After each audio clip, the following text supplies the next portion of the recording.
Good evening, everyone, and welcome to this week's Extra Time, the final word on the weekend's action. And obviously, we'll be discussing the 1-1 draw against those Toffees of Everton. And, of course, the relegation battle. Leicester losing 1-0, Ipswich losing 1-0, Wolves getting a 1-1 draw. With 10 games to go, we are now 6 points clear, which is effectively 7. We have a superior goal difference. We're going to be chewing the fat on that. We are going to be doing the man of the match performance rating. We're going to be discussing our number 9, Jorgen Strand-Larsen. And we're also going to be having a brand new fun feature. We are bringing back Room 101. And each of our fan pundits tonight are going to be able to put something into Room 101, but only if they can persuade you, the chat, and me, the host, that they should go in there forever to be forgotten about. We're going to also be looking ahead to Southampton. I do want to say, as always, a massive big thank you to the wonderful people at Creation Wolf who power and deliver the industry's and latest and most advanced digital solutions. They're working with a few Wolves fans that have got businesses now, taking your brand and online presence and digital capabilities to the next level. You can hit the link below, creationwolf.com. Whether you're listening to it on podcast, watching this back on catch up, or listening to us live across the various platforms. And one other thing I should mention as well, if you do want to get involved in the chat live here on YouTube tonight, we're literally only around about 30 short of getting to 36,100 subscribers. Around about 30% of you that watch the show are actually subscribed. There's about 70%, which always amazes us, that are not. If you can subscribe to the channel, it supports us and it means that we can do bigger and better things for you in the future. So we'd appreciate if you would hit that subscribe button, of course, the like button as well. We've got a great lineup today. First of all, as it's International Women's Day yesterday, I'd like to welcome one of our female contributors, the golden girl with a golden smile. It's Lucy. Hi, Lucy. Hi, Dave. Hello, everybody. Good evening. How are you, Lucy? I'm fine, thank you, sweetie pie. I'm all good. All good. Especially Fantastic. after yesterday. You're breaking up a little bit there, Lucy, I have to say. Oh. I don't know whether it's me or you that's breaking up. Can you hear me okay? Yeah. That's better. You're back with us now. It might be my internet that's a bit slow. If I do go out, then one of our other hosts will take thing. But I'm also going to be bringing on our senior writer at Always Wolves Fan TV. It is, of course, young George in Victory Evening, Dave. Trust. How you doing? Yeah, still sporting the Victory Trust, mate. Got to be done. Yeah, I'm all good, thanks, mate. How are you? Yeah, I'm very, very good indeed, mate. Thanks for joining. How's your little one? Yeah, he's all good, growing up fast, walking now, mate, babbling a few words. Yeah, it's crazy. It's crazy how quick they grow up. It really is. Absolutely, mate. And I'm really pleased to welcome back this week the most cheerful man on the planet. It is Mr. Cheerful Chris. How you doing, mate? Hello, Dave. Hello, everybody else. Yes, I'm good. Much better after the performance and at least the point yesterday. Well, absolutely, mate. And I heard that you were doing your garden earlier. Yeah, unfortunately, it's a bit, Rod Stewart wrote a song, first cut is the deepest, and it always is with my lawn, and it's a very big lawn, and it's a bit of a nightmare, but it's done now. Well, fantastic. Well, we're glad that you could be joining us this evening. Much appreciated. We're going to be lots to talk about. And I think we'll start with you, Chris. We've been a while since we've had you on, so it's great to have you on. How are you feeling generally with things at the moment? And what do you want to take? What are your takeaways from yesterday? The 1-1 draw with the Toffees. I'm feeling a little bit more settled in terms of our defensive unit. I think we're doing okay, but that's highly dependent on Agbadou being present. He gives us a lot more at the back, not only in his ability to tackle, but he's a safe outlet to the other two centre halves on the pitch. He tends to calm them down, and as a result, we're a lot more steady and less likely to cause issues. Occasionally there is the odd one or two, but he's a massive multiplier in that defence, and without him on there, we're a lot weaker.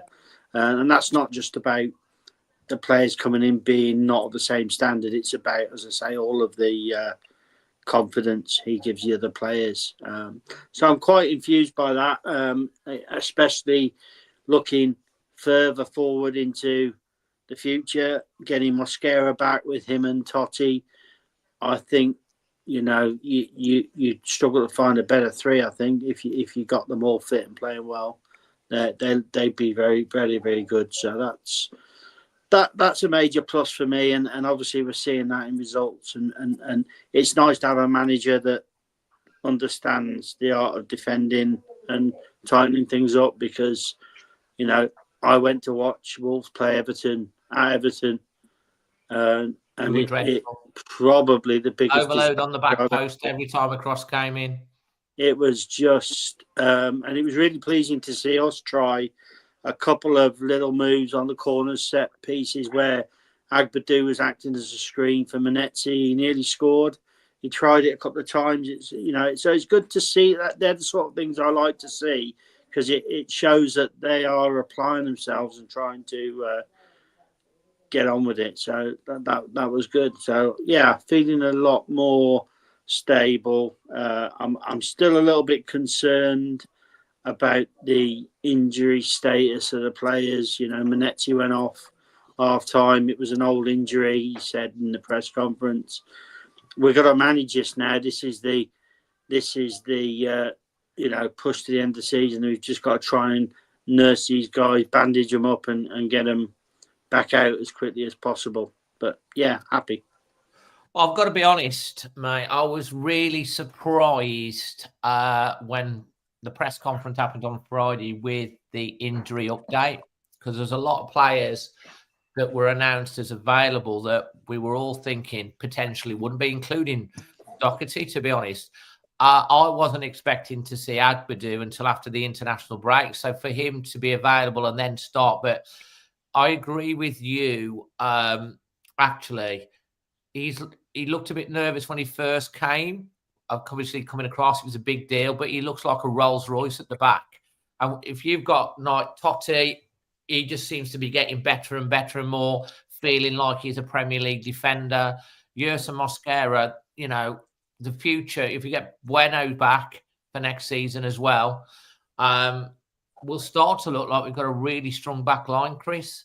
Yeah, the only shame I can see on the horizon with that, it doesn't look like Semedo's going to stay, and I'd like to see him, extend his contract, sign a new one. But I think if he was staying, I'd be pretty settled with that at the back. But he obviously doesn't like Lima. He's not bringing him on at all. When we at Bournemouth away, when we needed a bit of pace and energy, he didn't bring him on. It was a little bit puzzling. So I don't know whether he's got an injury. I don't think they've said he's been injured, but doesn't seem to be getting the game time I think we all hoped he was. That's a good point. Lucy, on to you. What are your takeaways from yesterday? How are you feeling? It's been a little while. I remember you coming on last year when things were really bad. You were incredibly emotional about things, and we haven't had a lot to shout about this year at all. But are you feeling in a better place now? I am. I'm feeling a hell of a lot more positive. I think from yesterday especially, there was a lot more positives to take from it than there was negatives. There was only one negative that was on that pitch yesterday. But I think we'll probably go into that. Well, if you're talking about, a few people have been asking about Jorgen Strand-Larsen. We're going to talk about him in a bit separately. Yeah. I think that's who you're referring to. Yeah. But how are you feeling, and what do you feel has changed, and what's your takeaways from the game yesterday as well? Obviously, we didn't win the game, but it was another vital point. And let's face it, Everton under David Moyes have been transformed. They're a team that got the shackles come off. They've got no worries about going down. There were 7 unbeaten. We went behind, and by the way, Wolves have not won a game at home this season when we've gone behind. We've lost 10, and up until yesterday, we'd only got a draw out of 1. So we responded well after the goal. And I thought in the second half, for long periods, we had Everton pinned back. And I thought Jose Sarr played really well yesterday as well. He gets a lot of stick, but he made a really important save. He caught the ball. He punched as well. His distribution was a lot better than it has been. But it's only a point, but it's another little step forward, isn't it? It's not only a point. At the end of the day, when you're in the situation that we're in, it's not only a point. It's a point that we deserved. We could have been a hell of a lot worse. And I think the majority of fans were thinking it would have been a hell of a lot worse. But you'd have took a 1-1. And I said on the way down to my friend, I'd take a 1-1 all day today. And I can see a 1-1 because the players just seem a lot more confident. They just seemed to play as a team yesterday. The passing between each other, it was wonderful to see, absolutely wonderful to see. And I'm not being funny, Everton didn't seem great, so it made us look even better, to be honest. That's my opinion now, everybody. Yeah, well, I think David Moyes, from what I understand in his interview, was very glad to get out of Molineux with the point. I think he said Wolves were the better side. George, on to you. Where are you now? We're gonna delve into the relegation battle a little bit more in a minute. So if anyone can get ready the next sort of 5 games for each of the sides to put onto the screen when that happens, that'd be great. You've heard what Chris has said, what Lucy said. George, what's your takeouts and how you're feeling at the moment? As you say, you've got in brackets, if you listen to on the podcast, he's got George in brackets, in Vitor we trust. Yeah, I think, do you know what? We're 15 minutes in, and this is the most pleasing thing for me because no one's mentioned it. Cunha wasn't on the pitch. Yeah, our talisman wasn't on the pitch, and everyone's talking about what a good performance it was. For me, I feel I don't think it was that good of a performance quality-wise. But what I liked was that it seems like we do have a way of playing without Cunha. So going forward, we could be without him for another 5, maybe even 5 or 6 games. So to see that we do have an identity without him is a really promising thing. And I think Chris touched on it earlier, just about, that we've kind of got a proper manager who knows his tactics, has ways of playing. And I think we saw a slightly different approach. Obviously, his hand was forced with Cunha being out, but I think we saw a different side to Wolves. That wasn't necessarily about high quality football or anything like that. I didn't see that, but I saw solidity. Do you know what I mean? I think we were assured at the back, and Agbadio has a big part to play in that. But that's what pleased me more than anything. And what worried me the most was when Everton took the lead, the way we were playing. I thought that's it. We're a busted flush. There's no way we get back into this because we weren't necessarily offering that much going forward. But then it seemed that Victor just tweaked a few things and we managed to get a point. And then second half, we were really comfortable. So that's what pleased me most, that we had an identity without Cunha. And I don't think we have to rely on him. And if we look to next season, good look, big picture now, that's a promising thing. We've got a good core, we've got a good base. I think it looks a better point now after the Leicester result and with Ipswich losing before us. But but it was a solid point. I don't think it was anything to get too excited about. But you know, a stable point, and it's games like that keep you up. It really is. It's points like that keep you up, long and short of it. Staying up isn't. It's not about exciting football. If you're down there, it means you don't play very good football, doesn't it? Most of the time. So I think it's an important point more than anything, and we went about it in the right way. And I didn't think going into it that if we went about it in the way we did, I didn't think we'd get anything, because I thought if we make this a real physical encounter, a really physical game, that's Everton's bread and butter, isn't it? I felt a bit like when he started Molineux, I thought he's playing into Everton's strengths here. I'd have probably started Sarabia or Tommy Doyle and just tried to, you know, have a little bit of that killer pass and try and get it around the likes of Tarkowski. You know what I mean? They can be quite lumbering, can't they? Try and play that little ball. And I thought Sarabia had a good half, second half, and that's why I thought we looked better. I know he only came on because Molineux had a knock. But yeah, I thought if we went toe to toe, I thought they'd probably get the better and make it a real, like, you know, like those set piecey games where there's not much in it. It's a real physical encounter. But no, they competed well, and there's a lot to be said for that. You know, there was a lot of guts, there was a lot of physicality, and really led from the centre of the pitch by Andre, who he has well and truly got to grips with the Premier League now, and he seems to enjoy the physical side of it, which I think a lot of players, that's where they're found wanting. In the Premier League nowadays, is physicality, and some players can't hack it, and that's where they get caught out. And I think obviously we've said we might talk about Strand-Larsen a little later on. I think that might be that part where he's struggling. So when you look at Andre in the centre of the park dominating like that and enjoying the physicality, I mean, that I don't think we'll lose Andre in the summer either. I think we'll get another couple of seasons out of him. So that's another promising thing to build on. So yeah, some good signs. I'm feeling. I wouldn't say I'm feeling really good. I'm not feeling really bad. I'm feeling just steady. And you know what? Steady's good, isn't it? And it's probably the first time this season that I felt like that, to be honest. And I just hope we can get that win at Southampton. Feeling steady. Si Waldron here made a very good point. Think back to that horrid performance at Goodison Park. I know Chris mentioned this. Yesterday, Vita confirmed he's got things organised, still has work to do. 3 from the Saints would be crucial so we can switch focus onto the summer ASAP. And the summer there's going to be a lot of focus, big time, on the board, the recruitment team, and everything that what happens in the summer, because it's going to be a big summer. Should we hopefully get to that point, because we, if we haven't learnt lessons from what's happened this year, someone made a point. The 3 teams are coming up. They Ipswich battled valiantly away against the Chelsea team that played in not Chelsea team. Who did they play? Palace. Who were thinking, Palace got the job done, but Ipswich basically defended and trying to get something. And then Leicester did the same against the Chelsea team that was still recovering from Thursday night in the Europa League.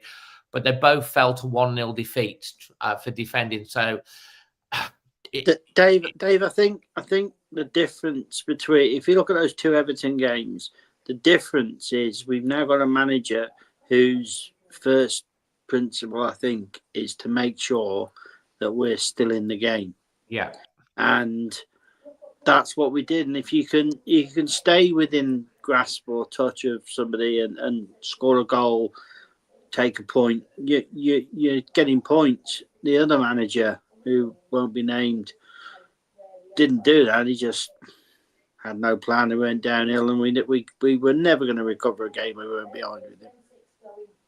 Well, our goals conceded ratio has improved vastly under Vitor Pereira. I think it was something like averaging nearly 2.7 goals a game under Gary O'Neill. I think it's about 1.3 now since Vitor's took over. And even against Bournemouth last week, and I mean, we had a lot of players that were probably in the amber or in the red zone, and we didn't have the energy, and Bournemouth ran over, but we did defend.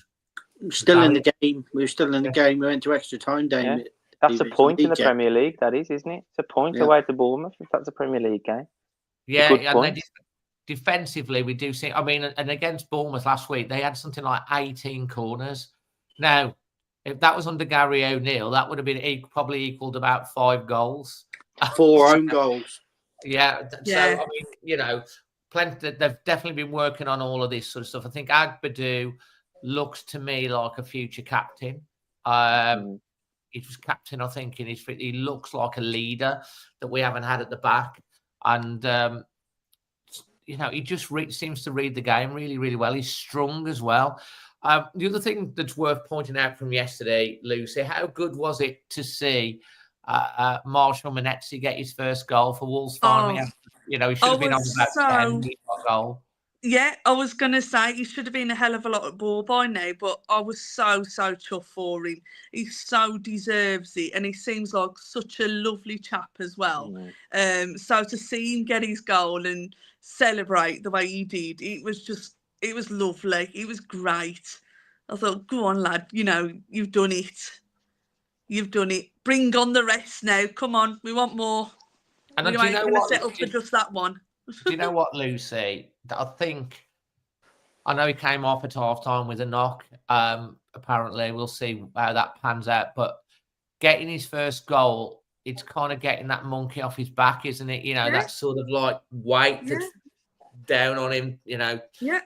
And because when you're trying to score a goal and sometimes you try too hard, he got his fun. But what a great ball from Bellegarde as well. Oh.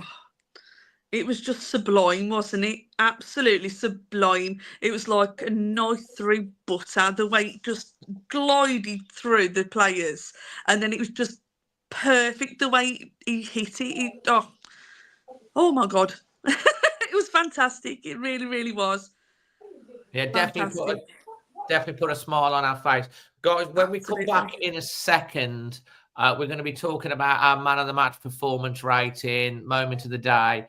There's quite a few people that have kind of raised a little bit of a discussion about Jorgen Strand-Larsen. I think George made a really good point about, like, we haven't been talking about Cunha. I think Vita made a very strong point in his press conference. We're not a one-man team, not building someone that we are. We've got to play as a team, not as one person. And you could see that at the weekend. But we have got some reactions that have been sent in. So first of all, we're going to hear from Asia in Italy. Hi everyone, Asia from Parma here. Wolves won, Everton won. Another point on the board, I will take that. Draw was fair.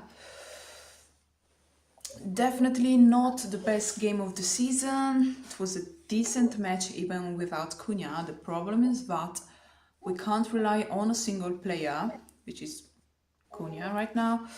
It took a while for us to understand what we were doing, but I also see some positives.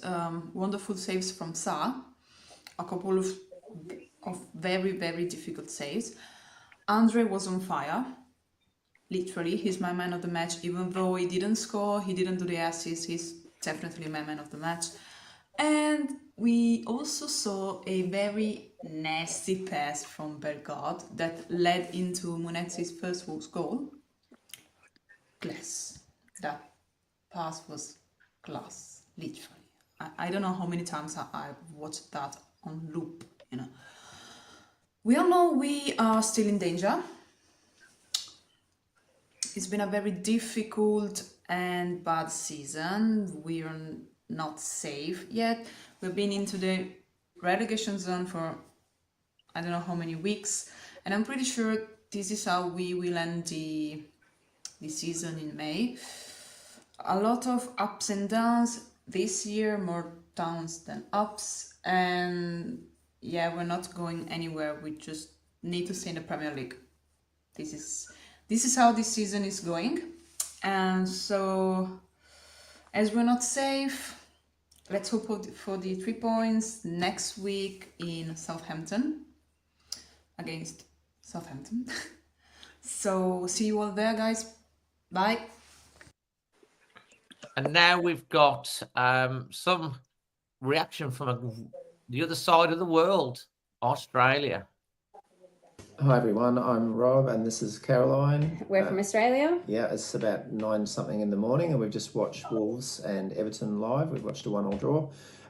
We're pretty happy with a 1-1 draw. That's what we predicted. Would have loved 3 points. Good that the boys pushed hard for 3 points. But a point is handy because now we're 6 points clear. Yep. Yeah. Yeah. So, Man of the match, best players. Yeah, go for it. For me, Bellegarde, Andre, and Ryan Aït-Nouri. Great to see Manetzi's goal, but man of the match for me, Ryan Aït-Nouri, just because Andre was a little bit feisty on the pitch, and I sort of lowered him for that reason only. You? Yeah, so I'm taking Andre as my man of the match. Somebody described him as a Rolls Royce of a metronome, or words to that effect, on the international fan reaction. Great description. I just thought he is just a great footballer. Man of the match. And Ryan Aït-Nouri, excellent game, and Bellegarde's pass for the goal was terrific as well. Yep. Yeah. Did we miss Cunha? Cunha, Gladly not, I don't think. I think we did pretty well without him. No, I tend to agree. I think we're less focused on Cunha. Obviously, when he's there, it's kind of like, let's just give him the ball every time we have the ball. And I thought we just looked a bit more even and had other ideas without him. So I'm not too worried about that. Yeah. Yeah. All right, so love to the crew, Dave, Emma, Stan, Brian, and obviously Magic Moss and Morris. Magic, you owe me a duet, so I got you, babe. And hi, big shout out to the international fans. Thanks for making us welcome on the app, and we look forward to getting to know you some more. Okay, bye for now. Fantastic. And if you are a Wolves fan that is from abroad and you want to be able to make these sort of contributions, or if you don't want to come on at maybe the live show but you want to send in video contributions, feel free to get in touch with us via our socials: Instagram, Twitter X, Facebook, Threads, Blue Sky, TikTok. We're on all of these sort of things. Drop us a message and you can get involved. But thank you to Azia from Italy, and of course from Rob and Caroline. And they're obviously talking about, they've just become members of the channel as well, so it's brilliant to get them involved. It's absolutely fantastic. Right, guys, it is now time for your man of the match, performance rating, a moment of the day. So how about we go with you first, Chris? Who's your Leemore Windows man of the match, your Fox City performance rating, and your Parkside moment that made you smile yesterday? I mean, Leemore man of the match, I don't think really I can go past Andre. I think that was his best game in a Wolves shirt at the weekend.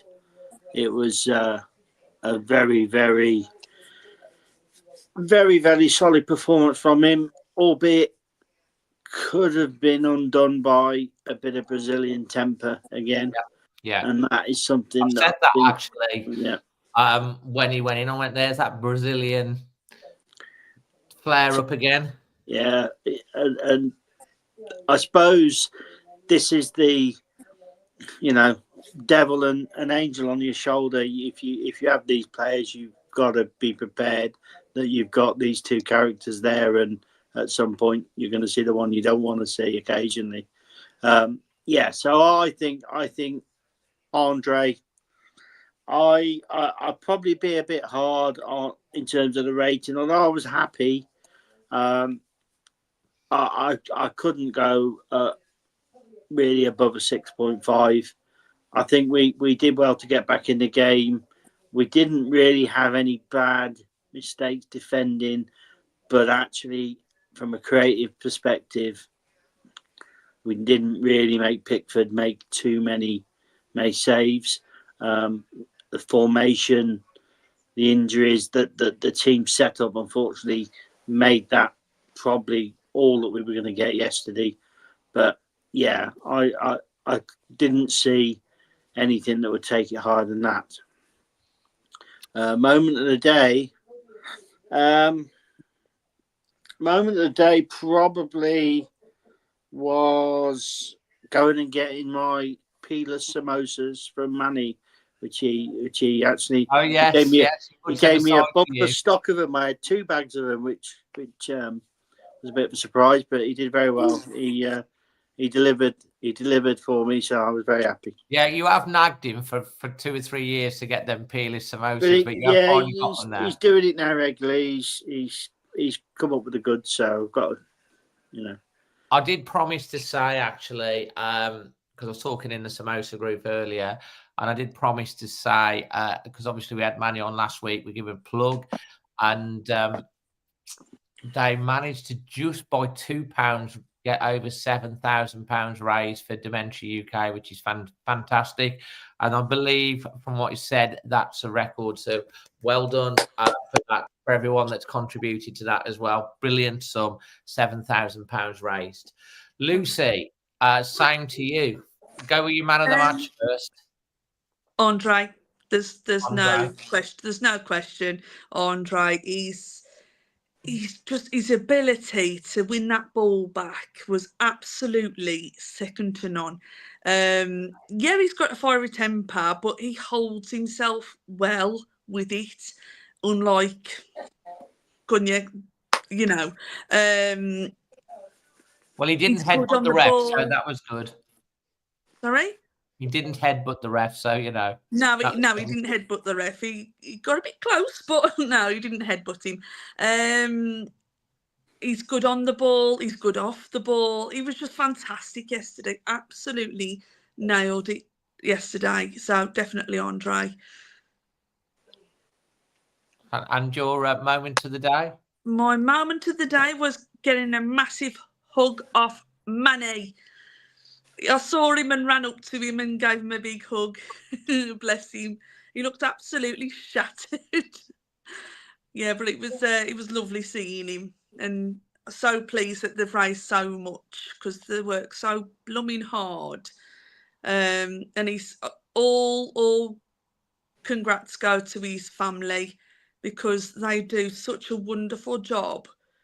It's not just about the money; it's why they do it, because they're beautiful people, and they do a smashing job because them samosas were absolutely to die for it too during the game. Well, they do get you through. You do get you through the game, and as we always say, they do get you through the game. They are filling. You're always guaranteed 3 points on a samosa, aren't you? Oh yes. Oh yes. George. Sorry. Go on. And I'm going to give it a 7. The match. Oh yes, of course, 7. 7 for me. Yeah. For your rating. Yeah. George, for you. So I'm going to go man of the match. I'm not going to go Andre because we've had 2 for Andre already, but I do think Andre really. I'll go for Agbedu. I think when he first came, he actually played a few stray passes early on. And I was thinking, is he ready to come back in? He's looking a bit like a bit rash and a bit like maybe he's been brought back in a bit soon. But then he just settled into the game so well. And even when he plays those sort of, maybe the occasional rash pass, we still just seem so much more assured with him. He's just got that presence about him. And I agree with what you said earlier, Dave. I think if Semedo goes, he's going to be a strong candidate for captain, isn't he? Potentially Andre's putting himself in the mix. If he can control that temper, which we haven't seen before for him, really. Or I can't recall seeing. I think it was a fair of like he felt like it was not felt, and they just don't like injustice, and it was really. I was quite surprised, but he just needs to keep a lid on that, and you know what, he's playing himself into contention. I wouldn't have no gripes about seeing him wearing the armband, to be fair, but I think Agbedu's the standout candidate. I'll give the performance, somewhere in between, 6.5. I'll go 6.75. In between you two, because I think that's bang on where it is. I feel like it's slightly above 6.5, slightly below 7. So I'll go for that. And very solid. I thought, there wasn't much flair, but I don't think anyone was expecting that. And mate, I was out after the game, and I'm sure a lot of people watched the reaction, but so many people were saying to me as we come out, Dave, I would have taken a point before the game. I'd have taken a point. And I think that's the general sentiment. Because let's face it, Everton are in good form. Yeah. Well, they haven't. Yeah. They've only lost Moyes' first game, haven't they? And Exactly. they've won 8. They've been on an unbeaten 8-game run since George then. is gone. So, have I gone? He's back. Am I back? Yeah, back. I think Moyes has done well for him, and it's not often really that you go into a game at home against Everton though and be happy with a point. But I think you got to look at the context, you got to look at the bigger picture, and it was a solid performance. Moment of the day would be, I'm going to give it the moment of the weekend, and it's going to be the sunshine that we've had, the full spring, I'll call it, because I tell you what, I think I've got this seasonal defective, I reckon. You know, that one where the winter you get, and then as soon as the sun comes out, I'm feeling more positive about everything, more positive about Wolves. We're putting a good performance. I don't think we're going to get relegated. I'll put it all down to the sun coming out. So, yeah. We're going to have the big freeze coming back. No. Darren's put on here, which I think we should mention, thoughts for Will Payne. 19. It's just heartbreaking. Lost his battle in February, played for the Wolves disability team, who were incredibly well received at half time at the weekend. I'll tell you that one keeper in goal for the one side of the disability. I think he was like, you're looking at replacing Tom King. He was saving everything, wasn't he? His family was in the steeple upper. There was also a round of applause on 19 minutes for him, and it's like we do send out a lot of love and thoughts to him and his family. I mean, it's no age, 19. It's devastating, and God knows how they must be feeling. But I thought the Wolves family did him proud, and I'm sure his family were really proud of that as well. So I thought should go out to that, and it was a lovely moment as always. And we should also remember that it was the foundation fixture at the weekend as well. And you know how we're extremely supportive of the foundation. We're running the Content Creators Cup again, of which George is part of our team again later on this year in September. Chief penalty taker, Dave. Yeah, you might. You ought to seen the penalty in the quarter-final shootout that George took to get us through to the 70s. I remember you saying to me, "I've got this, Dave," and you were so confident. It's like you just I'll tell you what, we could have done with you taking that 5th penalty. Last week against Bournemouth. Anyway, that's coming back in September.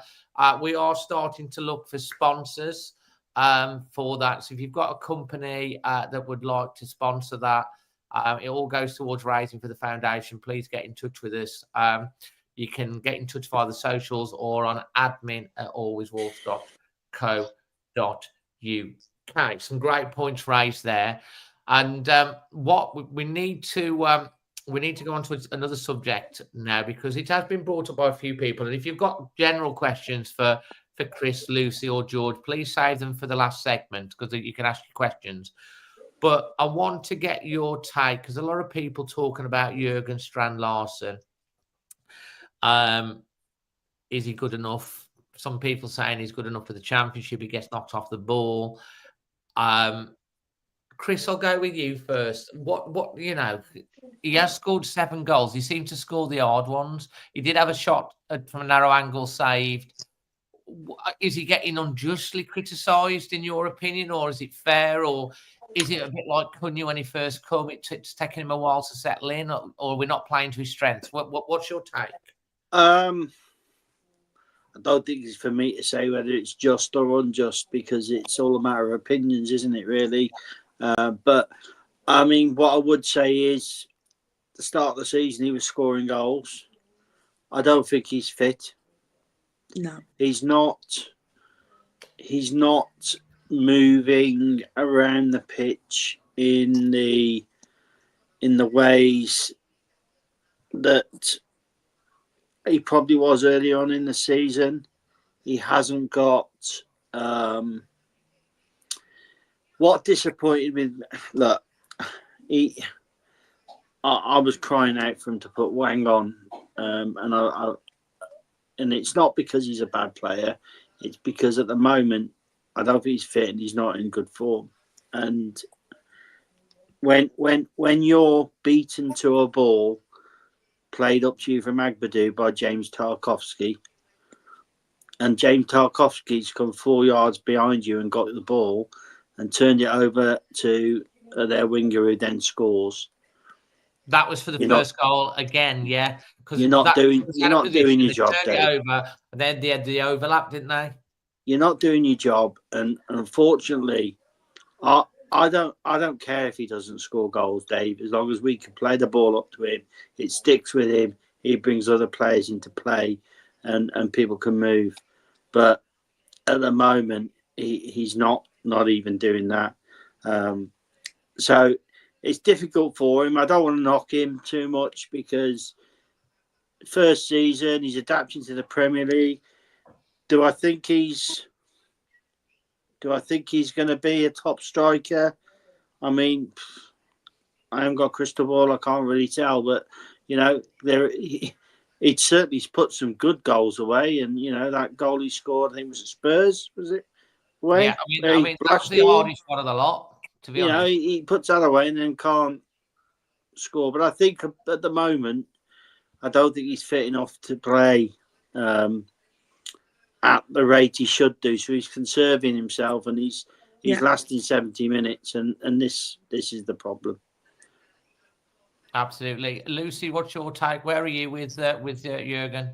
I'm completely with Chris. The way he was holding back off the ball, the way he wasn't going in for tackles, I think he's definitely not fit enough. It was as if he was just saying, hang on a minute, I'll back in case I'll get another injury and then I'm off and I'm not going to be able to play again. But at the same time, you can't think like that. If you're playing the game, you're playing the game. You're a striker. Please play as a striker. It was very difficult to watch because I can see so much potential in him. I can see so much potential. It's just really, really difficult to watch when he's not up to speed. It's hard to explain, isn't it? Well, it is. I mean, the frustration thing for me is a good lad. Apparently, he's got the highest, apart from I think the guy at Bournemouth or someone. I saw a stat that he's got the highest second highest runs into the box. But people aren't finding him? I agree with Chris. I've seen this on quite a few occasions. He seems to get bullied. Knocked off the ball. He doesn't seem to be strong enough. You used to see how Raul used to hold the ball up and then bring players in. And he's got to beef up or something because he does seem to lose the ball, and it cost us a goal yesterday because he lost the ball again. And I think he sometimes you just flick it off. But George, I'll really be interesting to hear your take on. I think we are buying him permanently in the summer, so it's another 20 million that's going to happen. We've got to have to make it work. Yeah, we've triggered the games, haven't we now? So he's going to be a part of it next season. I think the biggest thing is to look at the Strand-Larsen that we had at the start of the season, then look at the Strand-Larsen we've got now, and then think about what's happened in that space in between. Obviously, O'Neill's gone, but I think there's more to it than that because Pereira's come in and trusted him and played him. Maybe the thing is that he doesn't really have any choice because we don't have the depth in that area, do we? I think now would be a great time for a bit of rotation. He'd probably be brought out of the team for a bit, maybe get himself up to, I think full fitness. He's probably at 80% at the minute, but we don't have the option to do that. But let's talk about these runs into the boxes that you mentioned. That doesn't surprise me at all because I think that's the kind of player that he is. If you took Teki's compatriot Haaland, take him. They're very similar, really similar mold of player. What would Haaland look like in this Wolves team? Probably not that much better than Strand-Larsen at the minute, because it's not how we set up to play. If you take Haaland, for example, I see Strand-Larsen as a player who, look, what does he bring then? So when he's playing well and when he's confident, he can bring the ball in, but what he tends to do is just play those little layoffs. Okay, that for me is all I've seen from him. Really, is those little layoffs.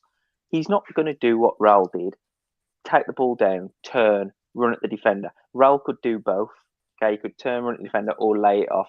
Raul could switch a ball 60 yards across the pitch, put it to the corner flag, be able to run on to.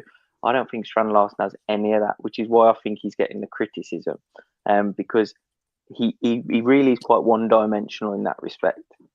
Okay, so if he's not doing that one dimension that he has, which is use his 6'4", 6'5" frame and lay the ball off cleanly every time, then you start to question, well, what is he bringing? Because fine, if you're going to bring the ball down, lay it off, and make you run into the box, then we can all turn around and say they never put the ball into the box. Jimmy's not getting the service, but the problem is his confidence is so shot, his fitness isn't quite there, and I think it's got into his head, and now he's allowing himself to be bullied by the physicality of the Premier League, and he's not doing his bread and butter. So at the end of the day, the criticism is always going to come when that's the case. Do I think there's not enough balls swung into the box? Yeah. For to have a player like that and not put balls into the box. There were so many times when Aït-Nouri had the ball and he could have swung it in and we didn't do it. Back inside again. Yeah, he cuts back inside. So you have to think about that as well. Lucy both nodding when you were saying that. So we don't. So there is that. There is that in play as well. But I think it's just become. It's numerous things that have changed. Obviously, slightly the system with Gary O'Neill, but he's got to take part of the responsibility as well. For me, he's got to start doing the basics right. Because I think if you don't do the basics right, especially when you are quite a limit. Look, he's an instinctive finisher. That's what I think he is. Okay. When we think of his goals, obviously the Spurs goal, one touch, bang, roof of the net. And a lot of his goals have been one-touch finishes, if I remember rightly. Headers, one-touch finishes. Yeah, he needs the ball in and around the box, and he would get more goals. But we don't play in those areas. We're not teasing the opposition in and around the box. So for me, is he set up for our current system? It's up for debate. I think it's an accumulation of things. I think it's really tough with him. If we had other options, I think he'd probably be out the team for a bit at the minute, but we don't have the options. So I'm not ready to jump on his back, but I would say he's not quite doing the basics. But as long as he works hard, he's all we've got to the end of the season, and really it should be enough. We should have enough anyway. But next season we've either got to think to build around him and play with that focal point, or bring in some genuine competition that's going to enable us to play a slightly different way. I think that for me that is the situation with Strand-Larsen. I mean, it's a complicated one, but that's how I see it. I think George, we don't get enough cross into box, but that's partly due down to Larson as well, because he doesn't hold the ball up and get the wing backs up the pitch to get back up to head on. We're not getting round and behind people. Aït-Nouri generally gets a ball from Totti and tries to break that way. The ball's not going in and then going wide because he's not holding it up. Yeah, I don't disagree at all. Yeah, he's partly responsible for that, but that's where we are. Absolutely. I mean, there's some really, really good points that's made there. The one thing that we know for sure with Jorgen Strand-Larsen is we're going to have to buy him. Kuna, when he first came in as well, was, he's obviously got better. He took a while. I think the priority for this season is to get enough points to stay up, and then Bitter is going to find a solution to get the best out of him. And, we talk about this. Hugo Bueno is a great crosser of the ball. We've seen that in his first game, and he's out at Feyenoord. And Pedro Lima, I think, can cross the ball as well. And I think both of these young players are going to be big players for us going forward. And obviously, like I say, the summer is going to be absolutely humongous to make sure that we've got the strength and depth. Interestingly, I thought we've talked about Wang, and he's not been doing so good, but his best position is playing through the centre, and he came on and played through the centre yesterday when he came on, and he was making the runs. Wang doesn't particularly like playing out on the side, so he came on in place of Jorgen Strand-Larsen, and I thought he put himself about and did quite well when he came in. You're nodding there, Chris. Yeah, I think I thought maybe after about 60 minutes we should have brought Wang on. I thought he was a bit late doing that. He livened up things up front. We had a bit extra movement, and we were, part of that second half, last 20 minutes where we were getting Sarabia in down the side and Semedo. A lot of that was Wang coming in and feeding off the ball and laying it off wide, and it did help.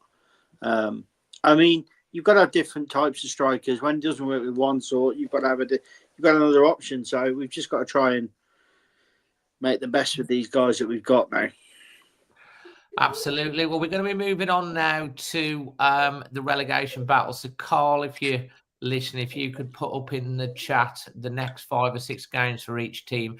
I also want to say it was great to see so many in Ghent and Wolverhampton yesterday. It was absolutely packed with people enjoying food, getting their 25% off, entering the competition to win the hospitality tickets for the Spurs game or the United game away. So that was absolutely brilliant as well yesterday. And there's some really cool things happening down there with some leisure stuff as well. So look out for that.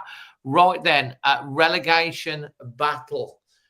Southampton we play next week. We'll come on to them in a bit.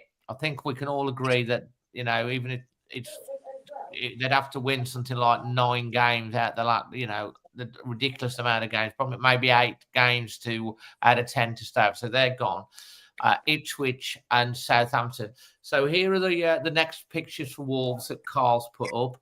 Wolves' next few fixtures are Southampton away, West Ham at home, Ipswich away, Tottenham at home, and Manchester United away. So obviously we all know that the first part of the season for both the first half and the second half wasn't so good. Just waiting for Carl to put up the ones for Leicester and Ipswich.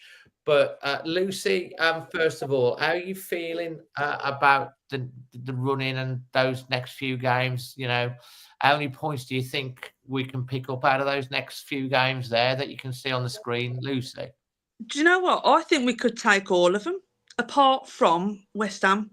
I'm a bit conscious of West Ham. I don't know why. They're a funny team for us to play. But then, as it's at home, isn't that the 7:45 kick-off on a Tuesday night? It is, yeah. Oh, blooming out, these late ones. They're a pain in the bum. It's still, I can see a draw with that one because they're a funny team for us to play. But as I say, I think the others are winnable. Definitely winnable, in fact. Absolutely. Well, I'm going to put up on the screen now for everyone to see Leicester's next few fixtures. So let's just have a look at Leicester's fixtures here. So you can see, obviously, they've lost today. They've got United at home next week, and you can't really guarantee anything could happen with that one. Then they're away to Manchester City. Then they're at home to Newcastle and looking for Europe. Then they've got Brighton away, and then they've got Leicester. Then they've got Liverpool before they play Wolves.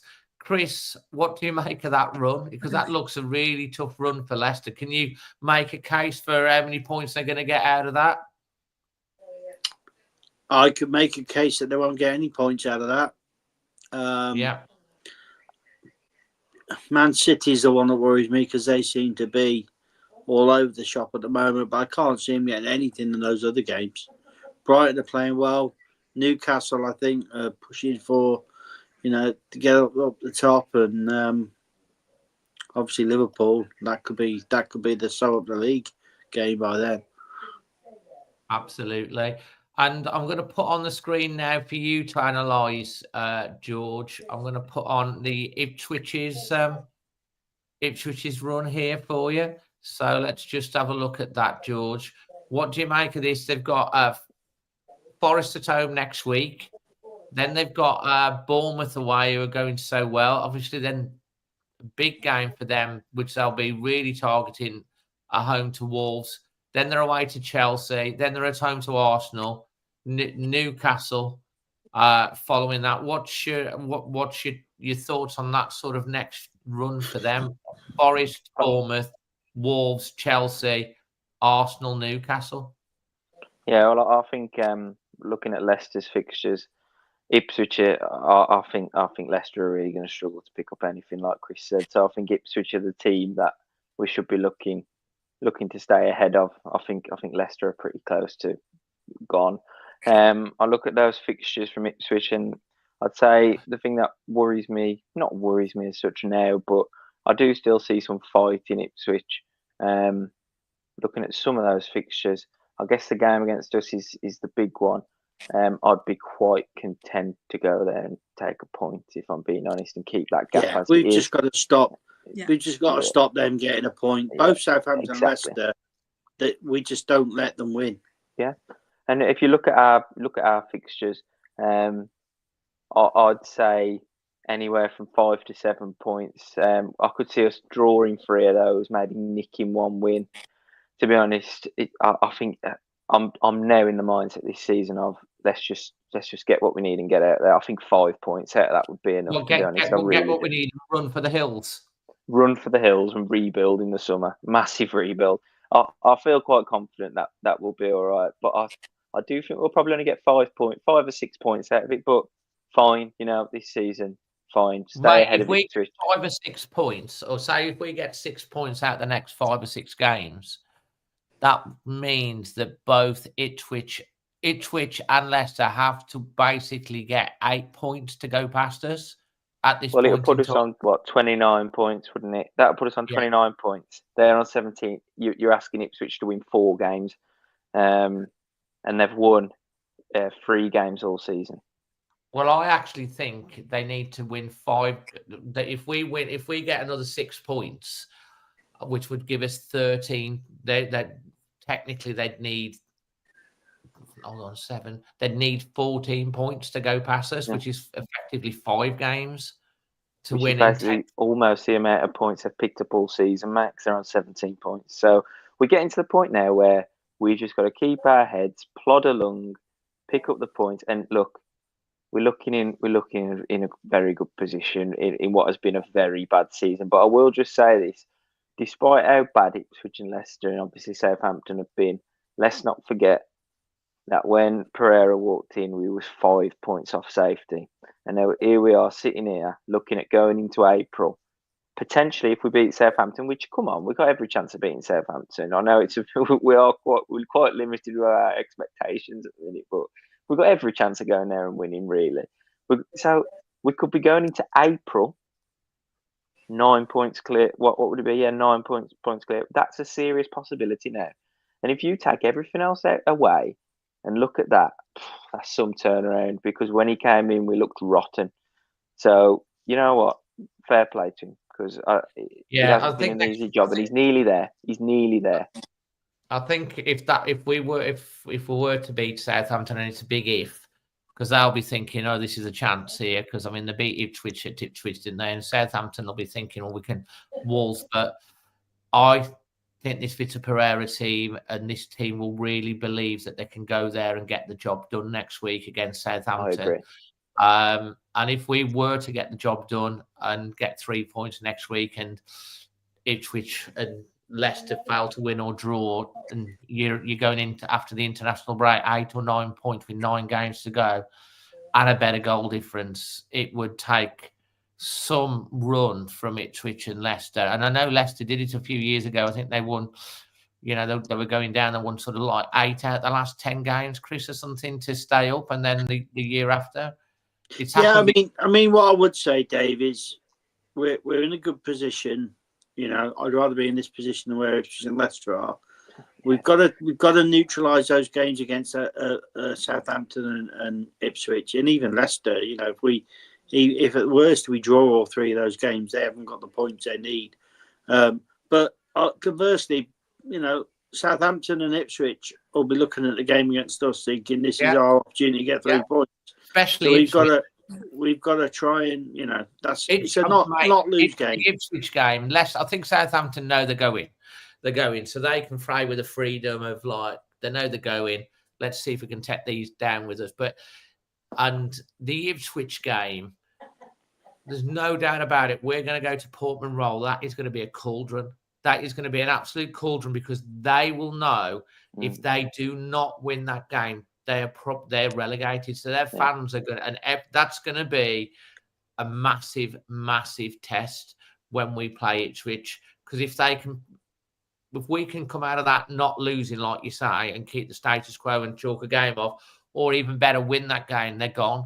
They're gone. They won't. It'll finish them. But if they win it, it'll give them hope. So it's going to be a massive game. What happens? There's a couple of games to go before we get to that, and it could be over by then. But we'll have to wait and see.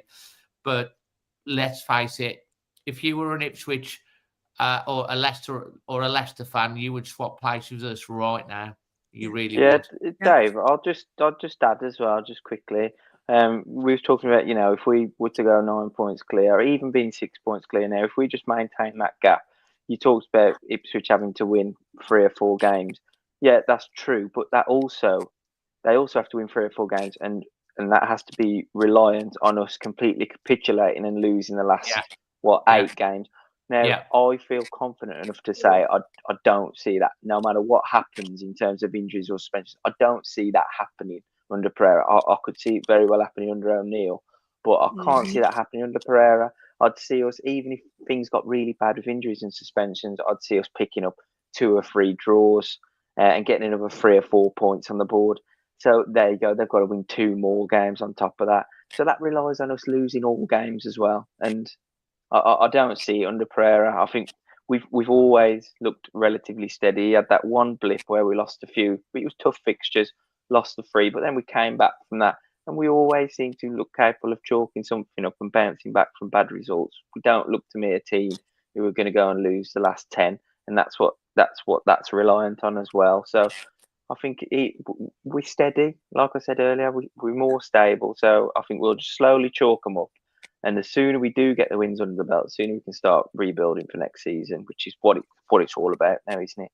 Well, the good thing about that, we'll be resetting back to 0 everyone, and we'll start back level for first of all, the first job is all everyone cares about now is making sure that we go into that last match of the season against Brentford not having any jeopardy on it, and we can just go and have a bit of fun and in the sun and wear silly hats and just think, thank God this season's over.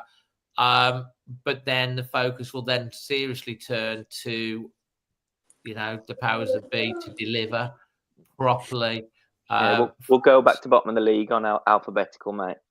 Yeah, that's fine. We can deal with that in the summer. So yeah, listen, guys, thanks for all the people that have subscribed tonight already. I do appreciate it. If you've just hit the subscribe button, thank you very much for doing that. It just means you can get involved in the chat on YouTube. I know there are people watching on X and also on Facebook as well. So welcome to the viewers over on the other channels, and that's absolutely brilliant. And now we're going to move on to something a little bit more light-hearted before we move on to Southampton and then the Q&A. And this is a new feature that we're bringing in for this year, and I've decided I'm bringing back Room 101. So, Room 101, if you know what it is or don't know what it is, we're on 69 likes at the moment. Let's get up to 100, guys. Room 101, if you don't know what it is, this is what Room 101 is all about. So I'm going to put the instructions on the screen here. Room 101, it's a place where the worst things in the world can be banished out of existence forever. So this is going to be the pundits' chance, the fans on the channel's chance to get rid of something they hate that I give them a topic on. But the key thing to this is they have to convince us, you guys in the chat and me as the host, with a persuasive argument that their wish to ban what I'm going to give them the opportunity to do is granted. And so, guys, we're going to go. And first of all, before I go, who wants to go first? Do you want to go, Chris, George, or Lucy? Who wants to go first on this before I give you the choice of what you got? Who wants to go? George, did you put your hand up or did you just move your arm? We'll go with you. We'll go with you, George. George Go on. first, Lucy second, Cheerful second. So, Room 101 this week for a bit like you can banish or make a case to disappear out of existence any football team from any division, any national team, whatever it is, any football team at all, you can put it, give the argument to banish into Room 101. We're going to George. What football team and what argument are you going to give us in the chat to banish into Room 101? Oh, I think you've got to go for. I don't. You know what though? I don't feel that strongly against enough to say out of existence. You know what I mean? Like even the Well, Albion. this is what it is. You've got to go with someone that you're going to banish. Yeah, I wouldn't be banishing the Albion out of existence because you know, we need the rivalry in that though ultimately. I'd go for just one of these big kind of soulless money clubs. So let's say like City or a PSG, because you know, like up until last season, it was making the Premier League a farmers' league, walking the league every season. Are you going with Man City? Yeah, get away with murder on the finances. City, yeah, go on. Let's get the argument. Get all their big lawyers on the case against the Premier League if anyone ever comes to question them. It's one rule for them, one rule for the other, and I think it makes, we don't want to see the Premier League turn into one of those farmers' leagues, which is why essentially I'm quite happy that Liverpool. I'd rather Liverpool in the league than City, to be honest. I know a lot of people feel differently, but it's the I don't want to see the Premier League turn into like League One in France, or you know, like the German league where it's just won by the same team every season. That would kill it for me. So that's my obvious choice. Well, do you know what? Manchester City is a very good choice.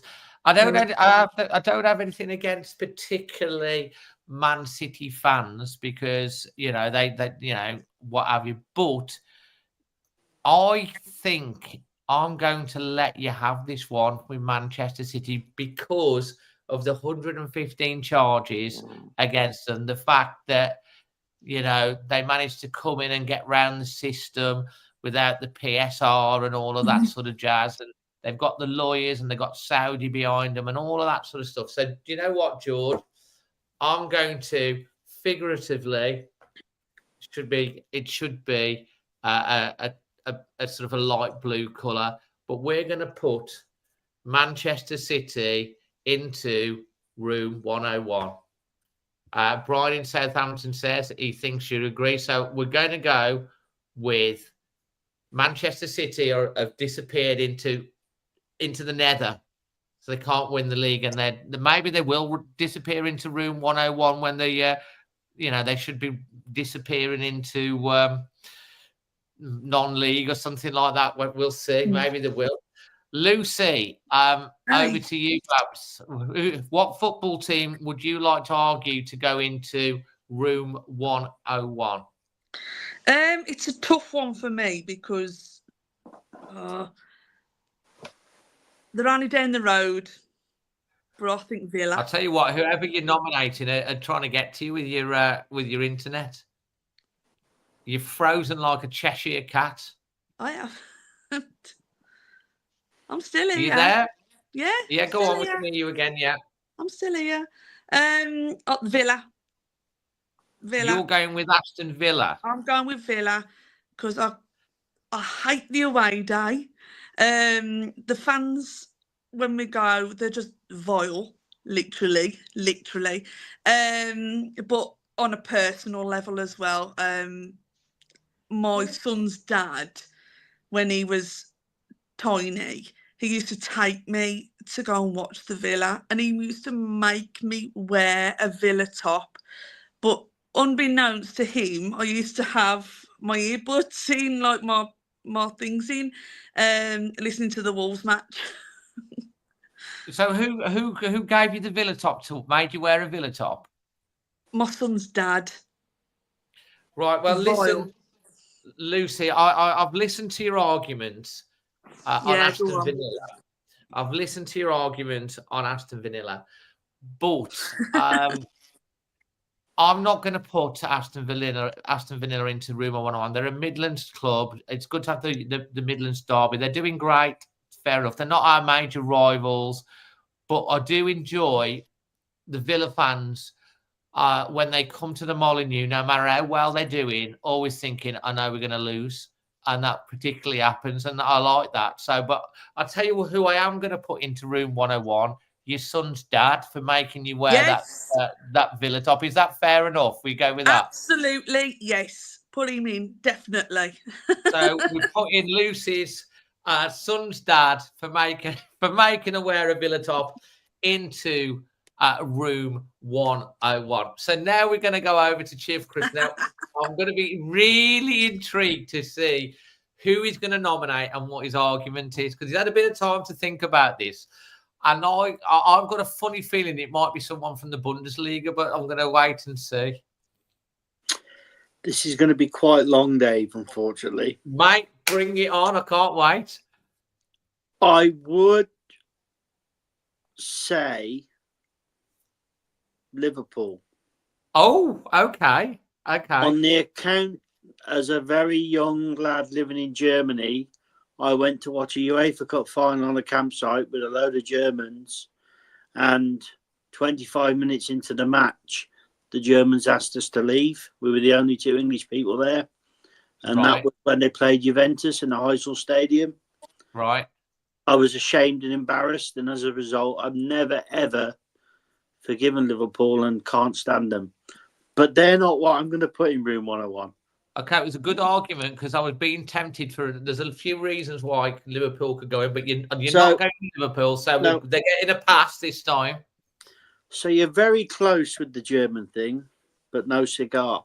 As a 12-year-old kid, I was playing football in Germany and also played for a British Forces kids team, and as a reward for winning some competition league that we did, I can't remember now, we were given a trip to Wembley Stadium, which we all went to. Also on the trip, I was invited at the time to go along to have a trial at a football club in England.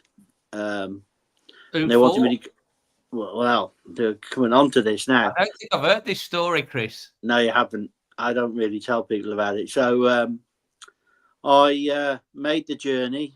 I didn't go with my family. I went with one of the coaches, and we turned up as arranged for the trial. 1983, this was. The manager that I was supposed to be seeing was a gentleman called Mr. Frank Burrows. Right. Frank Burrows at the time was the manager of Portsmouth. Wow. Okay. And that's where I was supposed to be going. And I went to Fratton Park, turned up there, and nobody was there, and I never had my trial. And I've hated Portsmouth ever since. With a passion. Yeah. Play up Pompey. They won today. They played well today. Yeah, beat So Leeds listen, today. I am going to go to because I got Portsmouth, old club and stuff, play up Pompey and all that sort of stuff. They didn't get into financial difficulty, but I think you've made a very compelling argument there. So I'm not going to make this decision. I'm going to leave it to George and Lucy and the chat to decide if you think Chris should be allowed to put Portsmouth into room 101 and be banished from existence for that reason. And I can understand his anger because, like, if you're a young lad, it was a dream, and then makes the effort, he's not there. You can totally understand with the anger. Put yes. If it's a no, put no. Lucy, first of all, should Portsmouth go into room 101? Oh, sorry, Chris, but I wouldn't say yes to that. It's just very, very unfortunate that they didn't turn up. I wouldn't hate the club for it because it's not the club's fault. It's the people that didn't turn up. So that's my argument against it. So no for me. Okay. Love you though. Chris has just said he should be befriending the entire population of Southampton. It is a shithole as well, by the way, but never mind. George, yes or no? I am going to go for yes, because Gary O'Neill made 100. I've just checked 174 appearances for him. So you can have it, Chris. You've You've just looked that up. I've just looked it up. I wonder if they picked him over me. No, I think he moved there, didn't he? There's quite a few people that seem to be saying yes. Luke says, banish Pompey for the bloke with the bell. I like that. I like that. Go with the bell. And they beat us in the cup in 1939. JH says that's Terry, and JH says that as well. Yes, and the karma has been with them ever since. Few people saying yeah. Carl says he's not gonna.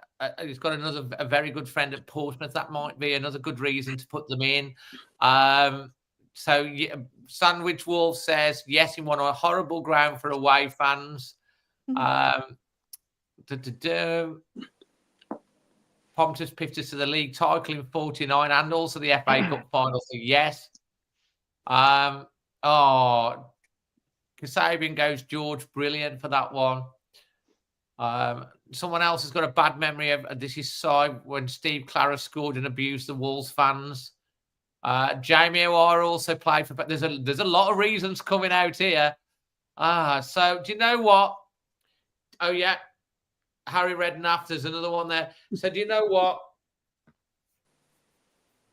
Your ticket to put Play Up Pompey into room 101, Chris, is granted. They're in room 101. No bad dirty scummers. Fantastic. So yeah, so we've put Manchester City and Portsmouth into room 101, but Aston Villa survived. Guys, I hope you've enjoyed this little feature. If you want it to be a regular one, we'll do different things each week with the different pundits. Then let me know with a thumbs up if you like this, because I think it's a bit of fun, something different as well, a bit light-hearted.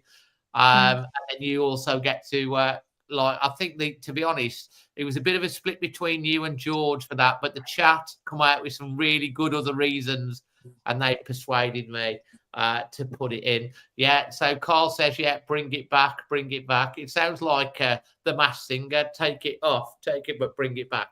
So look, next week we play Southampton, Lucy. I'd like a score prediction from you for that one. Score prediction from me will be 2-0. 2-0. Confidence. I think we're going to go for it. 2-0 to the Wanderers. Yeah. Chris, are you going to that one, mate?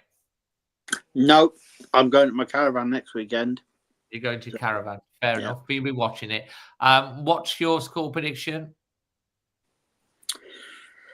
Well, sides are important, and who's going to be available. Obviously, I think we'll nick it. I think it'll be a close game, 1-0, 2-1. We're not going to go and destroy a side, are we? So we've just got to, hang in there, play like we did yesterday, and take the points. At the least, though, we should make sure we don't give the points away. Fantastic. A few of the score predictions coming in here. Whilst I'm going to ask George next what his score prediction is, but this is also the opportunity for you because we've got question corner coming up. So anything you want to ask, it could be what's your favourite cup, what's your favourite ice cream, or favourite colour. It could be your favourite group, favourite music, anything football, anything non-football that you can ask either directly to Chris, George, or Lucy, or as a panel. Put your questions. Now's your time to put your questions in. And I'm going over to you, George. What's your analyst thoughts ahead of the visit to those Saints of Southampton next weekend? 1-0 Wolves. You're going for the 1-0? Yeah, for the I'll let go. Yeah, I'll let go. what's already You been think said. I think it'll be good, tight, cagey, but we'll get the job done. tight and do you know what? It would be nice to go and actually hammer someone. Yeah. Do you Although we did do it you to Leicester, but do you remember the game we played against Southampton when they had 6 shots all game yeah, and they yeah. won 6-0? I remember that one. We didn't play actually that bad. They had 6 shots and everything, everything winning. And I remember the gallows humour was out at the Molineux. We were singing "We're going to win 7-6," and we got absolutely hammered. But no one was really fed up about it or anything like that. No one was really fed up about it. So that was good. I'm just going to give you a couple of minutes, guys, if there's any questions, because that anyone's got. It doesn't look like anyone's got any questions, but if you've got any questions, put them in. Just a couple of minutes. Here's the first question that's coming in. It is from Carl for the panel. I think we'll go with Chris first, but Lucy and George have a think about this. What music concerts would you like to see at the Golden Palace, Chris? I would like them to do a concert and a bit on the same vein as Villa are doing with Ozzy and his crew. Go and get these musicians that are really big stars that are Wolves fans and do just a massive concert. So get, Planty, get Dexys Midnight Runners, Reef. Dexys Midnight Runners, Wolves fans. Yeah, Kevin Rowland's a massive Wolves fan, the lead singer of Dexys Midnight Runners. I speak to Glenn Hughes as well, who's the lead singer of Deep Purple. Regular. Who's the lead singer of Deep Purple. Yeah. He's Glenn, Black over, Country Communion band. October with Black Country Communion. Yeah, Black Country Communion there. That we've got incredible musical talent that follows our club. And it'd be really fantastic if we had a one-off where they all turned up. That would be out of this world. Be great. I think that's a really good idea. I know exactly who to suggest that to. Actually, who's to do with stuff at the stadium. So that's a really good idea. Lucy, who would you like to see play the Golden Palace? Robert Plant and Beverly Knight together. A combo there. Yeah. I love Beverly Knight anyway. I think she's fantastic. Such a fantastic soul singer. But she's a lovely person as well. Yeah, and a huge Wolves fan, so that obviously helps. And Robert Plant, he's just a legend, isn't he? Absolute legend. He is. George, for you? I'll skip on this one, mate. I'm not a big concert goer really, but I'd just go Led Zeppelin. Yeah, celebrate what is Wolves. Like the Villa do with Ozzy. We could do exactly the same, couldn't we? They've got that big tifo they put up in the Champions League as well. It'd be great if we got back into Europe and put one of them, Robert Plant one of them, it would be iconic, wouldn't it? So yeah, it'd be absolutely that's fantastic. A good idea. That would be absolutely fantastic. Do you know what? I'd love to see Madness. I've seen them a couple of times. I love them. To see them play I've seen them at the race course, there was thousands there, but I do love my Madness. And I am going to see Level 42 at the Halls later on in the year. They are at the Halls. If you've never seen Level 42 or know what I mean, check them out. Some brilliant music. So that's a good one. Quick yes or no. Go George first. Would you give Silva a chance and Pereira? I would love to see him have another chance. I think he was, it all went downhill for him when, you remember when he gave that penalty away to Sheffield United? That wasn't even a penalty. Yeah. And he was crying on the pitch. And Gary O'Neill never played him for another minute after that. And it wasn't even a penalty. And I think that was the final straw for him, the straw that broke the camel's back. But I think, was he a £35 million player? No. Was he a good player? Is he a good player? I think yes, he is. If you strip away that pressure, something's been built up around him in a Wolves shirt. That's stopping him now. I'd like to see if Pereira can break that down and get past that, because I've always liked him, and I think we expected too much too You should do an soon. article on that, George. Yeah, I think it might be something worth looking at. He's proved himself this season to have a decent season, you know. I do like him. I still like Fabio, you know. It's got me thinking. Yeah, Dave. Fabio, yeah, you should I'd definitely love do to a see it. deep dive Love on to that. see it. Yeah, love to see it. Lu- Good question. Lucy, yes or no? No from me. No from me. It's I a think- no from you. Yeah, it's a no from me. You can only give somebody so many chances, and I don't want no more tantrums. And that's what that boy does. He's just have tantrums. So no, I have enough of them at home with my son. Fair shout. So that's 1-1. Let's see what Chris has to say. I think Lucy used the word boy, and that probably is part of what the problem was with Fabio. He hadn't matured. There was too much expected of him. We had an imbecile as a manager at the very end that didn't treat him properly. It was never going to work. If I looked at the team in the last 8 games and asked you would he be playing, he probably would have been. You know, he'd have been getting on the pitch. So, would I have him back? We ain't going to get the 35 million quid we paid for him at the moment, even though he's had half a decent season over in Spain. I probably would. I'd probably have him back, see if he could bed in and give him a chance. It's last chance saloon. I mean, we're not going to get much for him now anyway, so why not try? And No, that's if fair. he turns it around, he turns it around. It's a fair comment. I mean, he has had a few chances, but then this is a new. You know, he's had a very good loan this year. I think there's a few players that maybe he has matured and might fit into his system better. You know, and he does score goals, and you know, so yeah, okay, interesting. We're going to stick with Chris. Bobby Smith wants to know, given your German connections, do you like any German punk bands? There's a band called the Totenhosen, which I like, but not really a punk kind of rock band, but they're also lead singers of Fortuna Düsseldorf fan. I like them. I generally like some German bands. I like Rammstein. I also like Münchener Freiheit. We call them Freiheit in the UK. They had some songs over there. There's quite a few German bands I like, but I wouldn't say they're particularly punk. I'm not really into punk. I like the Stranglers, but not really too much else. Nice one.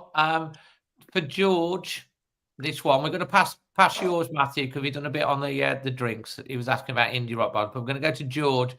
After we've sold Cunha in the summer, who would you like to see brought in? Do you know who I'd love to see brought in? Who could really compete with Strand-Larsen? I think would be a better fit.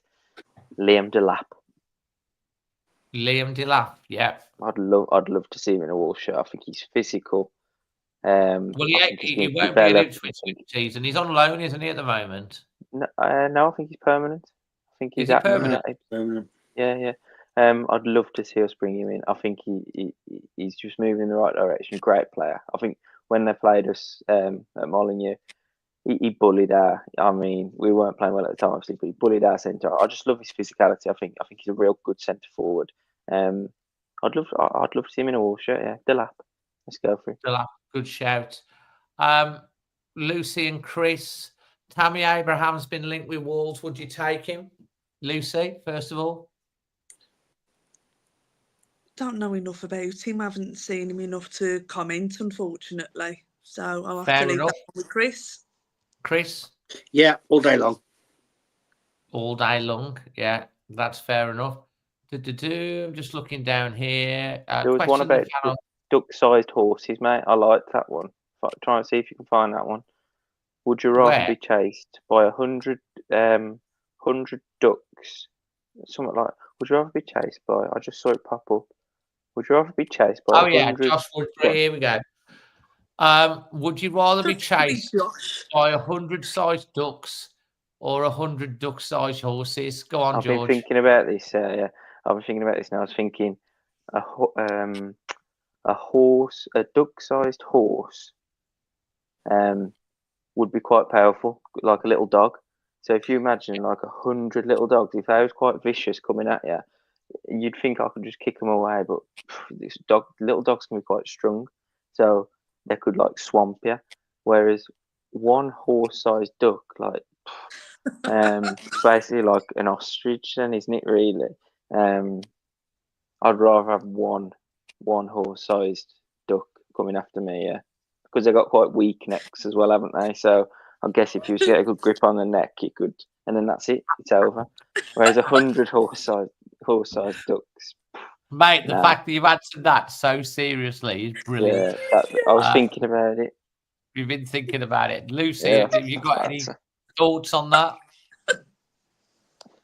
No, that was hilarious. It was so serious. I'd The go way the you answered same it as was you. so I'd serious. I love definitely it. go the Yeah. same as you. I don't want no ankle biters, but that was just brilliant. Chris, could you concur to the logic of George No, there? actually, I'm opposite to George. Okay. So, I play golf, as you know. One thing that has become apparent to me playing golf is I am a magnet for ducks, geese, swans, anything feathered that has at times chased me on the golf course. So there's absolutely no way I'm even going anywhere near a horse-sized duck. No, that's fair enough. At least if you got your little club, you can try and bat the little things off. They don't work, mate. I've tried that. So you're just going to They run. just dodge it. You're just going to run. Okay, question for the panel. Very quick one.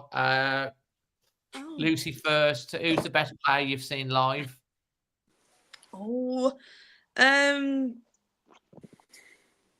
gonna have to go Ruben. For his sheer love of the club and his mentality. So yeah, Ruben Neves. Ruben Neves. Chris.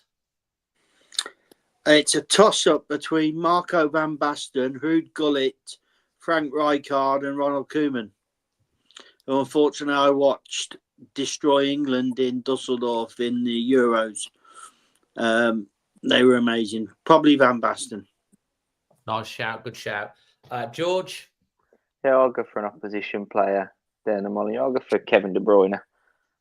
Great player. Mate, Kevin De Bruyne does not exist. He's been put in. He's a City player, and they're out of existence. He's never played. He's never happened. I'm Mo Salah then. I'll go Mo Salah. Although he hasn't really. It's Mo Salah. I can't remember him putting in a great performance at Molineux. We always seem to deal with him quite well, don't we? Yeah, really. He's had a couple of good games against. I've got to answer Josh's question as well. Favourite teacher from our primary school, Mr. Hickman. He put it in the chat. Mr. Hickman. I love one. Luke's got a question for Chris. How do you see the goalkeeping positions next year, mate? I think we need 3 goalkeepers. Yeah. I think Sarr will go. I don't really rate Bentley. I also don't rate Johnson. And I don't rate Tom King at all as a commentator or as a footballer. So we need to really revamp that. We really need to strengthen in keepers, I think. Fair enough. I'm just running through.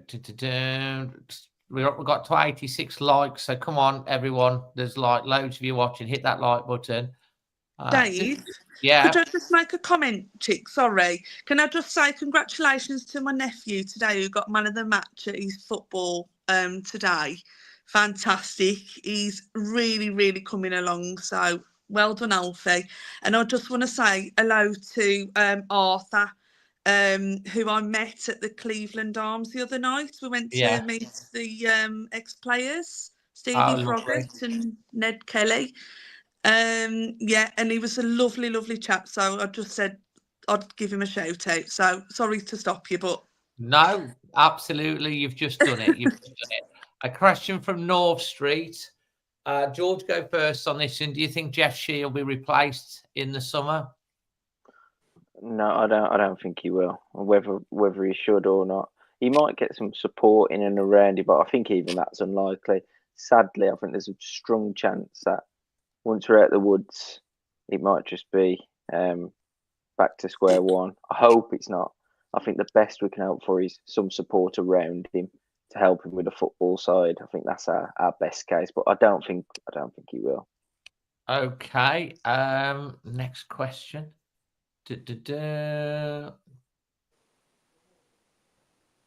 Terry, Chris, do you think no subs after 90 minutes would improve the game? Hate the tight work, time wasting. I don't really think that makes a difference. They're wasting too much time in the game otherwise on other things than, generally I think now by the time we get to 90 minutes, there ain't many subs left in the game, especially this time of the season. They're rotating players out after half time, 60 minutes. I understand what Terry's saying there, but I think there's other things that, goalkeepers for one, which I think they're changing next year. I think there's other ways to speed up the game. Yeah, that rule that they're talking about, actually, isn't there already a rule or something like it's 6 seconds and they can impose an indirect free kick, and that this new rule that they're bringing in, it's like 8 seconds, and if they don't kick it or move it within 8 seconds, they're gonna give the opposition a corner. Is that right, Chris? That's the rule. I haven't really seen it. I thought it was to do with goal kicks. Goal kicks? No, is it goal kicks? I thought it was I haven't seen it. If they hold the ball, delaying goal kicks. This business where they're looking at each other. I mean, we do it now. Looking at each other, I'm thinking, well, he's not going to pass it to them, and then he waves them, and they go up, and he kicks it long to for Larson to run underneath and miss. But that's what happens. I think it is. I think it is generally when they've actually got the ball under their control. They've got 8 seconds. It's not just goal kicks, is it, George? But I think no, it's not. It's the holding. But someone's just put, what do you make of the 8-second rule? Well, the thing is that at the minute, that's an indirect free kick, isn't it? Where the keeper's holding the ball, but it's never enforced, is it? So I think it's because referees are probably uncomfortable to give that indirect free kick inside the box. It's like one of those rare occasions, isn't it? So it's just a non-rule. It's never given. Whereas if you just tweak that to a corner, I think you'll see a lot more refs saying no, corner. Yeah. So I think there might be a splurge at the beginning of the season, and then it might tail off. Yeah, but I still think that you're going to get refs far more likely to give a corner than you are an indirect free kick in the box. Yeah, he said. It's open play, right? Oh well. I mean, they've got a rule. They've got a rule now, but they don't enforce it. So exactly. But I think a corner would change that. I do, because it's comfort zone. They're to always give a corner. coming up with some. They're always coming up with something. Something new, ain't they? Anyway, guys, it's been an absolutely fantastic show. Lots to talk about that we've covered. Room 101 seems to be quite popular, so we'll bring that back as a regular feature. And I'll just remind everyone, that Portsmouth and Manchester City, who are they? Never heard of them. But yeah, no, it's been brilliant. And thank you to Chris, Lucy, and George. I always leave with a final little sentence to finish the show. So, Lucy, how do you want to finish the show? With last final words for everyone. Let's just keep the faith. I think, if we keep up with believing, then the boys will achieve what we desire. Keep the faith. We're Wolves, ain't we? Wolves, ain't we? We're Wolves. Yeah. Chris? I think the next 3 games are vitally important. We've got to try and do our best we can to certainly before the international break, try and maximise our points of those. It will maybe kill off a hope of those behind us, and we can get to the end of this season and start a rebuild, which we so badly need. Start the rebuild we so badly. I love that. And George. Yeah, I'll just echo what I think Vitor's been trying to do this week, which is get that message across. Look, there's no eyeing team, and that performance against Everton has proven that Cunha does not define Wolves, and we'll be fine without him, and we'll be fine without him in the future. And I'll end with what I've been saying for the last few weeks, and it's in my name on here. In Vitor we trust. Let's just finish. If I had 2 hands free, George, I'd be clapping right now. You're holding your phone, aren't you? I'm holding my phone. That's why it wobbles a lot. Sorry, everybody. Yeah. Thanks again to Creation Wolf for powering the show. Thanks for all of you guys for joining in the chat. I hope you've enjoyed the show tonight. Thank you if you've hit that subscribe button or you've liked.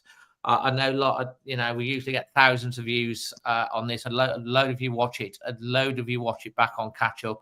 There's a couple of thousand more that listen to it back on the podcast. So if you make sure you save us to your favourite podcast providers as well. Give us a 5-star rating on that. And we'll be back next week. Southampton. I am literally doing the overnight stay at Southampton. So which will be good because it's a long day. So I'll be coming back on the Sunday. So it'll be a tiring old day, but we'll be here with extra time. And let's hope we're coming back with 3 points. But thanks ever so much to everyone in the chat, and really appreciate your comments. Thanks to Chris, thanks to George, thanks to Lucy, thanks to all of you, and we'll see you on the next one. Till then, from all of us, always Wolves. Always Wolves. Cheers all.